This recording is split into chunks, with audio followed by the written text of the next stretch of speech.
अब सुखदेव जी महाराज ने अंत में राजा परीक्षित को अपने अंतिम उपदेश दिया। राजन, बड़ा सुंदर उपदेश दिया। हाँ, त्वं तु राजन् मरिष्यते पशुबुद्धिम इमां जहि न जातः प्रागभूतोद्य देहवत्वं न नंक्षसि। राजन, तुम्हारी मौत होती है, इस भ्रम को हमेशा हमेशा के लिए निकाल दो। मौत होती ही नहीं तुम्हारी, ना तुम्हारा जन्म हुआ है, ना तुम्हारी मौत होती है। ये तो एक शरीर का धर्म है, आत्मा इससे बिल्कुल अलग है। इस बुद्धि को निकाल दो। और ये बहुत विलक्षण बात है यहाँ जो सुखदेव जी समझा रहे, आपके हमारे काम की बात है। अगर आपसे ही पूछा जाए कि मौत किसकी होती है, आप बता सकते किसकी मौत होती है? मौत से डरते सब लोग हैं। हाँ, सांप काट लेगा क्या होगा? मर जाएंगे। कोई गोली मार देगा क्या होगा? मर जाएंगे। कैंसर हो गया क्या होगा? मर जाएंगे। अरे मौत होती किसकी है, क्या कभी विचार किया? हमारे गुरु जी कहते थे कि आज तक अगर हम और आप मरे होते कभी, तो आज यहाँ बैठे नहीं होते। सबसे बड़ा प्रमाण यही है कि हमारी आपकी कभी मौत हुई नहीं। मौत नाम किसका है? हाँ, क्या बता सकते हैं कौन मरता है? जीवात्मा मरता है या शरीर मरता है? कौन मरता है बताइए? हाँ, शरीर मरता है। ठीक है, तो शरीर को या तो अग्नि में जला दिया, या पानी में बहा दिया, या मिट्टी में दबा दिया। लेकिन शरीर में 5 भूत हैं, आकाश, वायु, अग्नि, जल और पृथ्वी। ये पांचों पंचभूत में मिल जाते हैं। आकाश आकाश में, वायु वायु में, अग्नि अग्नि में, जल जल में, पृथ्वी पृथ्वी में। तो पंचभूत भी तो मरा नहीं ना। पंचभूत अपने कारण में मिल गया, जहां से आया था। जीवात्मा दूसरे शरीर में चला गया, पंचभूत में मिल गया, फिर मरा कौन?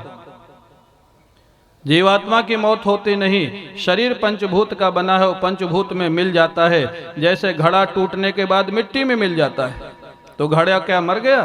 अरे घड़े का नाम रूप बदल गया। मिट्टी क्या मर गई? मिट्टी तो मिट्टी में ही मिल गई। कौन मरा? अभिप्राय। फिर जन्म मृत्यु किसको बोलते हैं? बोले जीवात्मा एक शरीर को जब छोड़ देता है उसको हम लोग मौत कह देते हैं, और दूसरे शरीर में प्रवेश कर जाता है उसको हम जन्म कह लेते हैं। तो जन्म मृत्यु कोई बहुत भयंकर चीज नहीं है। इसलिए अच्छा काम हमेशा करते रहो, और मौत के डर से कभी अच्छे काम को पीछे छोड़ना नहीं चाहिए। इस जीवन में होगा तो होगा, नहीं तो अगला जन्म मिलेगा, अगले जन्म में फिर करेंगे। हाँ, मौत नहीं होती है। मौत का डर बिल्कुल निकाल देना चाहिए। राजा परीक्षित को सुखदेव जी ने उपदेश दिया। राजन, ए तत्ते कथितम तात यथात्मा पृष्ठवान नृप। बेटा परीक्षित, तुमने जो जो पूछा मैंने 7 दिन तक तुमको सुनाया। और कुछ पूछना चाहे तो और पूछो। और अगर तुम्हारे मन में कोई शंका है, आप कल्पना करें सुखदेव जी की कृपा करुणा, जो अपने पिता के यहाँ भी नहीं रहे एक भी दिन, वो राजा परीक्षित को 7 दिन भागवत सुनाते। राजा परीक्षित बड़े प्रसन्न हो जाते हैं। सिद्धोष्मी अनुगृहीतोष्मी, प्रभो आपकी कृपा से मेरा काम पूर्ण हो गया। मेरे को आत्मस्वरूप का अनुभव हो गया। मौत का डर मेरा निकल गया। अब कुछ सुनना सुनाना बाकी नहीं है। सुखदेव जी ने कहा, अच्छा तेरा काम हो गया तो मैं चलता हूँ। विरक्त महापुरुष। जब तक काम था 7 दिन रुके रहे। काम पूरा हुआ, तुरंत चलने की तैयारी कर दिए। राजा परीक्षित ने कहा, महाराज 5 मिनट ठहरिए, मैं गंगा किनारे बैठा हूँ। यहाँ यद्यपि मैं राजा नहीं हूँ, फिर भी मेरी भावना में जो भी पत्र पुष्प है मैं आपका पूजन कर दूं, और पूजन के बाद ही आप पधारें। बोले सुखदेव भगवान की। प्रेम से बोलिए आप लोग, आज तो भंडारा भी बहुत अच्छा होने वाला है। बोले सुखदेव भगवान की जय। जय जय श्री राधे।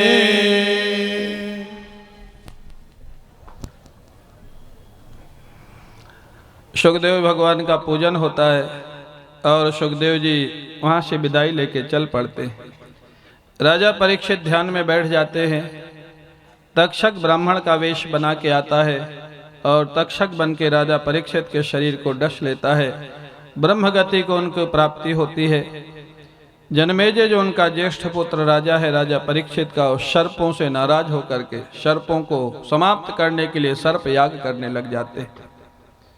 अनेक सर्प उसमें आकर के जल करके मर जाते हैं। अंत में महाराज बृहस्पति जी ने समझाया जन्मेजय को, राजन मौत जन्म के साथ निश्चित हो जाती है, निमित्त कोई भी बने, इसलिए क्रोध नहीं करना चाहिए। आवेश में आकर के जन्मेजय ने सर्पयाग को रोक दिया और महाराज सर्पों का आशीर्वाद उनको मिला। इस प्रकार से महाराज जन्मेजय वहाँ का राज्य करने लग जाते हैं। और भागवत जी के समापन में भागवत जी की विषय सूची का वर्णन है, भगवान के अंग उपांगों का वर्णन है और फिर विषय सूची अनुक्रमणिका का वर्णन है। भागवत जी में 12 स्कंद हैं।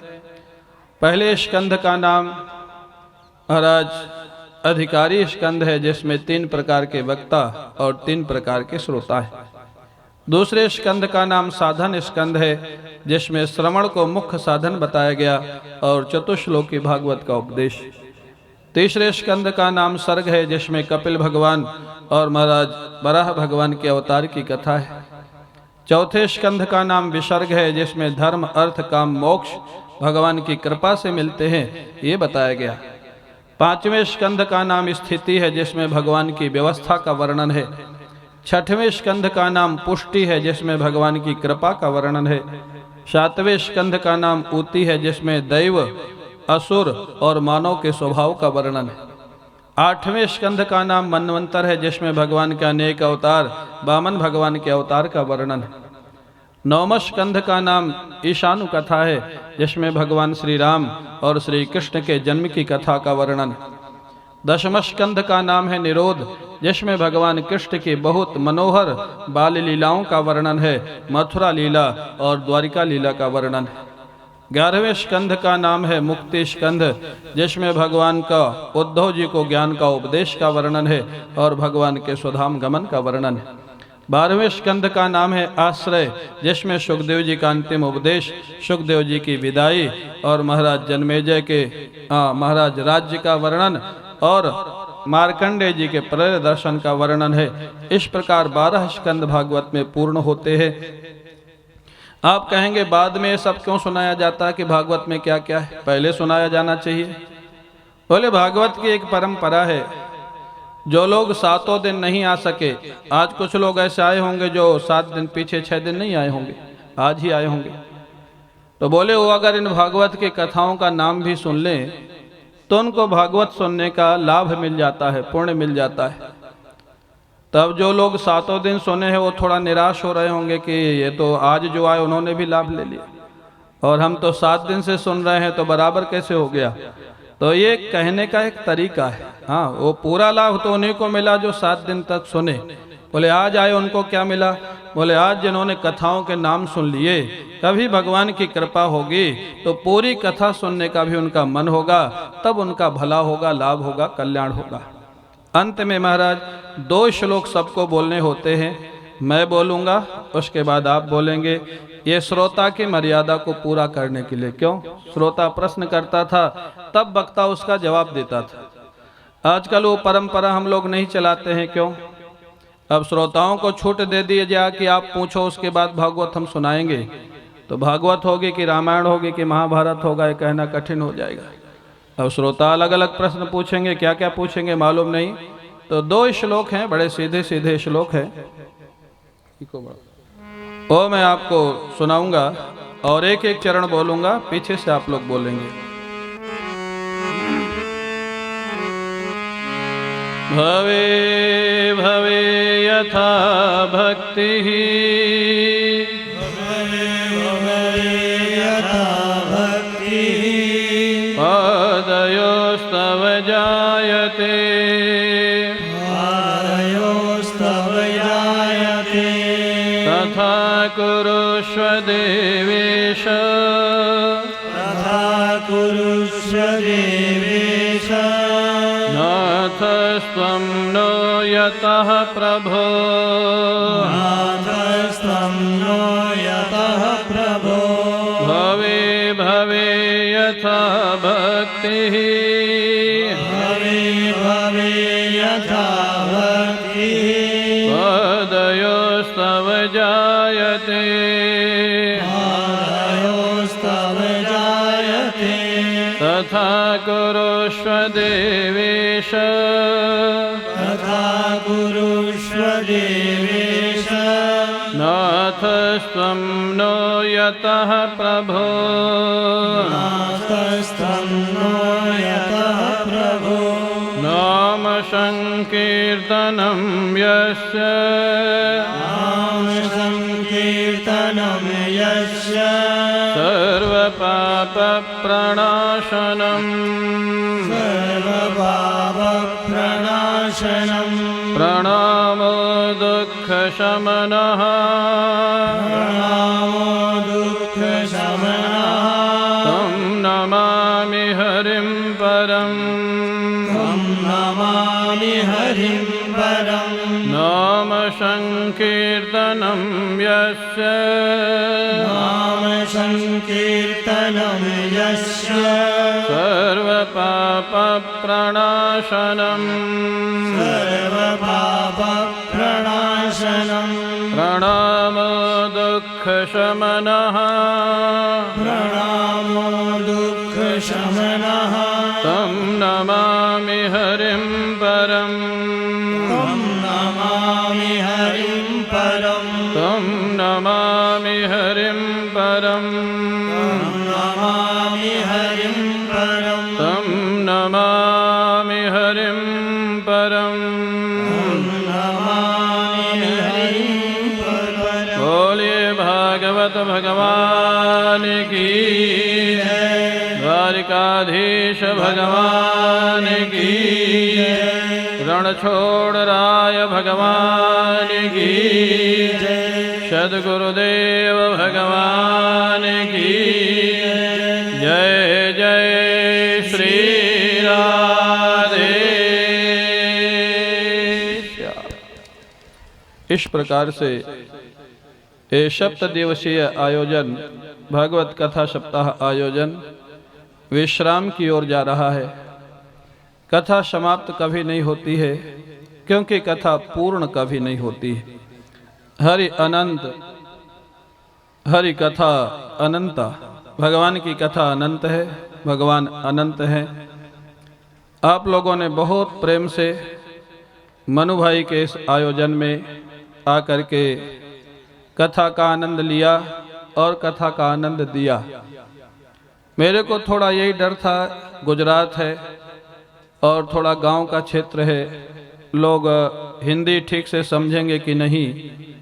वैसे मैंने बहुत सरल करके बोला और मैं आशा रखता हूं कि आप लोगों ने समझा और उसका आनंद लिया। क्यों भाई, समझा ना?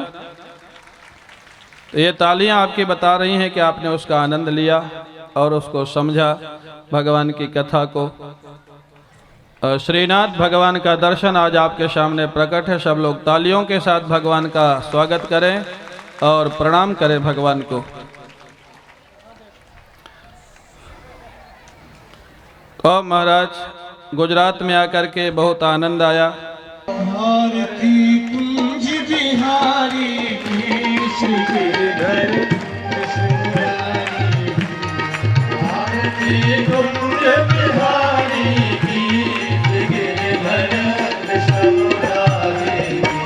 गले में वैजयंती माला, गले में वैजयंती माला, बजावे मुरली मधुर वाला, बजावे मुरली मधुर वाला। श्रवण में कुंडल झलकाला, श्रवण में कुंडल झलकाला। नंद के नंद श्री आनंद कंद, मोहन ब्रज चंद राधिका रमण बिहारी की गिरधर कृष्णमुरारी की।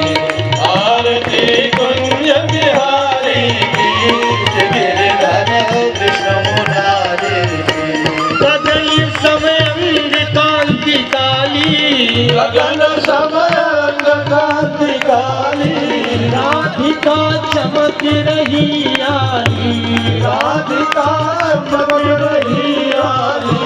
लगन में ठाड़े बनमाली, लगन में ठाड़े बनमाली। भ्रमर सी अलग पूरी तिलक, चंद्र सी झलक ललित छवि श्यामा प्यारी। गिरधर कृष्णमुरारी।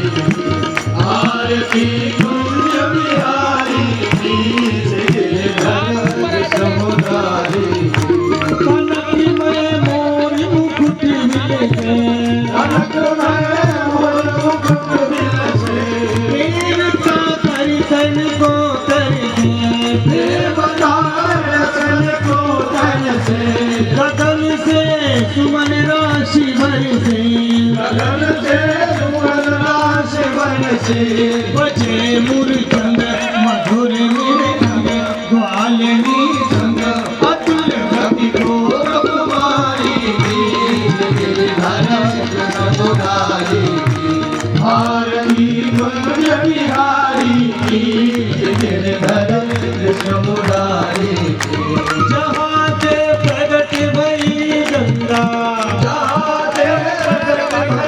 गंगा कलुष गली हारी श्री गंगा कलुष गली हारी श्री गंगा ज्ञान से मोह होत भंगा ज्ञान से मोह होत भंगा बसी शिव की जटा देवी हरे रंग की चरण छवि श्री बनवारी हरे समुदारी भारती कुंज बिहारी गिरिधर समुदारी चमकती उज्ज्वल तट रेणु चमकती उज्ज्वल तट रेणु बज रही वृंदावन वेणु बज रही वृंदावन वेणु चहु दिश गोपी ग्वाल धेनु चहु दिश गोप ग्वाल धेनु हसत मुख मंद चांदनी चंद कटक भव फंद तेरे सुन दीन भिखारी समुदारी भारती कुंज बिहारी गिरिधर समुदारी भारती कुंज बिहारी गिरिधर समुदारी गिरिधर समुदारी आरार्तिक्यं समर्पयामि जलेन शीतलीकरणं तदेवताय विद्महे वक्रतुण्डाय धीमहि तन्नो दन्ते प्रचोदयात् ॐ कात्यायन्यै च विद्महे धीमहि तन्नो विष्णु प्रचोदयात् ॐ हंसाय विद्महे सेवंतिका वकुल चंपक पाटलाब्जैः पुन्नागजाति करवीर रसाल पुष्पैः नाना सुगंधि पुष्पाणि यथा देशोद्भवानि च पुष्पांजलिर्मया दत्कराय भगवते श्री द्वारिकाधीशाय पुराणांजलिं समर्पयामहे। बोलिए भागवत भगवान की, कृष्ण भगवान की, श्री सद्गुरुदेव भगवान की, धर्म की, धर्म का, प्राणियों में विश्व का, गौ माता की, गंगा माता की, गीता माता की, भारत माता की, हर हर हर महादेव। काल हर, कष्ट हर, दुख हर, दारिद्र्य हर, सुख कर, संपत्ति कर, शिव शंकर हर हर हर महादेव। बोले द्वारिकाधीश भगवान की।